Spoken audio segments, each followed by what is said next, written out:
আসসালামু আলাইকুম ভাই, কেমন আছেন? ওয়ালাইকুম আসসালাম, ভালো আছি আমি। আপনি কেমন আছেন? আলহামদুলিল্লাহ ভাই, আমি ভালো আছি। আপনার সাথে আবারও একটা গুরুত্বপূর্ণ বিষয়ে আলোচনা করার জন্য চলে এসেছি। তো যারা আমাদের চ্যানেলে নতুন এসেছেন অবশ্যই চ্যানেলটা সাবস্ক্রাইব করে দিবেন। তো আমরা আজকে যে বিষয়টা আপনার কাছ থেকে জানতে চাচ্ছি সেটা হচ্ছে বর্তমান আগামী 12 তারিখে যে নির্বাচন, সেই নির্বাচনে প্রশাসনের ভূমিকা এই মুহূর্তে আপনি কেমন দেখছেন? নির্বাচনের আগ মুহূর্তে প্রশাসনের ভূমিকাটা। নির্বাচনের আগ মুহূর্তে আমি দেখলাম আমাদের উপজেলা কালিহাতীতে আপনি একটা বহরের সৃষ্টি করছে। এই বহরটা আপনার দেখলাম বেশ বড় বহরে, আমি বেশ একটা বড় বাহিনী নিয়ে আর কি বহর হয়েছে। আর সবচেয়ে বড় কথা, নির্বাচন কমিশনার যে নিয়মটা করছে মানুষ এর তীব্র নিন্দা জানা।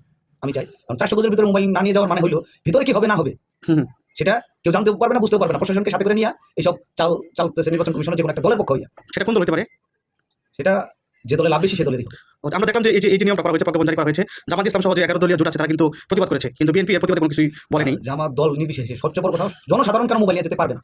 তার মোবাইল, তার সবকিছু, তার টাকা কেনা, সেটা সে যেখানে খুশি সেখানে নিয়ে যাবে। কোনো অপব্যবহার করলে সেই ক্ষেত্রে আপনি আইনি ব্যবস্থা নিতে পারেন।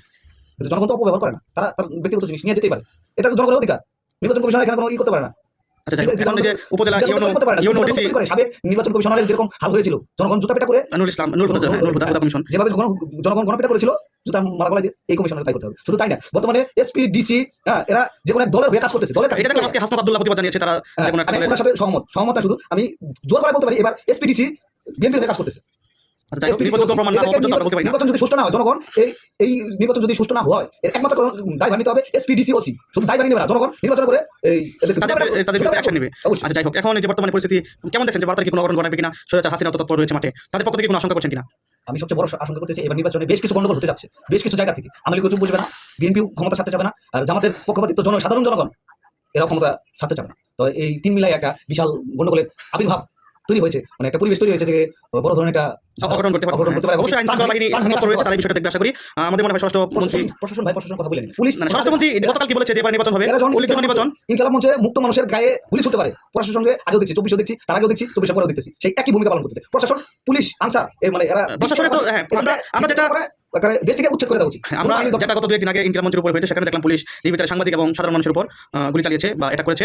হ্যাঁ, ওই ইনকিলাব মঞ্চের জনসাধারণ মানুষ, তারা হাদির অধিকারের মানে হাদির কথা তারা ওখানে গেছে। তারা তো এটা তো নির্বাচনের আগ মুহূর্তে, এটা তো নির্বাচনের আগ মুহূর্তে একটা সেন্সিটিভ জায়গায়, যে জায়গায় 144 যারা জারি করা আছে, মিটিংসে কোনো কিছু হবে না, সেই জায়গায় গেলে তো পুলিশ অ্যাকশন নিতে বাধ্য হবে।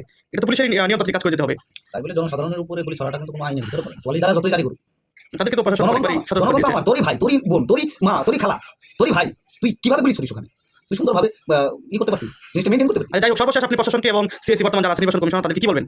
আমি একটা বার্তা দিতে চাই, কোনো নির্দিষ্ট দলের হয়ে কাজ না করে সাধারণ জনগণ যেটা চায়, তাদের যে আকাঙ্ক্ষা, যাকে বলতে সেটাতে মনে সুষ্ঠু নির্বাচনের যে আকাঙ্ক্ষা, সারা বিশ্ব বাজারে সবাই তাকাই আছে শুধু এই সুষ্ঠু নির্বাচনের দিকে। যদি সুষ্ঠু নির্বাচন না হয়, তাহলে দেশের অর্থনৈতিক অবস্থা দুর্বল হবে, দেশের রাজনৈতিক অবস্থা তো ভেঙে পড়বে, আর দেশের অবকাঠামো।